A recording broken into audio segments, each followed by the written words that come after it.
जी, मकामी डॉक्टरों ने महंगाई के साथ साथ अपनी फीस में इजाफा कर दी है। गरीब, मजदूर, दिहाड़ीदार सब कोशिश करते हैं कि बीमारी बताकर इन्हें 2 वक्त की दवाई सस्ते दामों में मिल जाए। ताहम MBBS डॉक्टरों की फीस ने आम शहरियों को अताई डॉक्टरों के पास जाने पर मजबूर कर रखा है।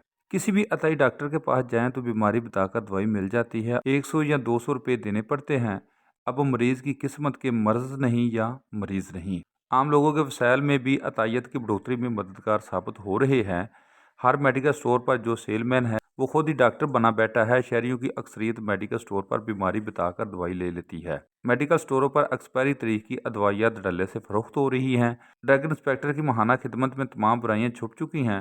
जो हमारे ज़राए के मुताबिक जून और जुलाई के सिर्फ 2 महीनों में 4,62,000 रुपये ड्रग इंस्पेक्टर को मंथली की मद में दिए गए, जबकि दीगर अखराजात भी बर्दाश्त किए गए।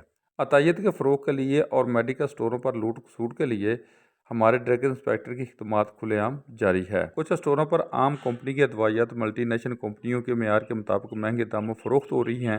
अलीपुर चट्टा और गिरदो नवाब में सफ़ेद काला डकैतियाँ जारी हैं और कोई परेशान हाल नहीं। कैमरामैन उवैस नवीद के साथ नवीद भट्ट।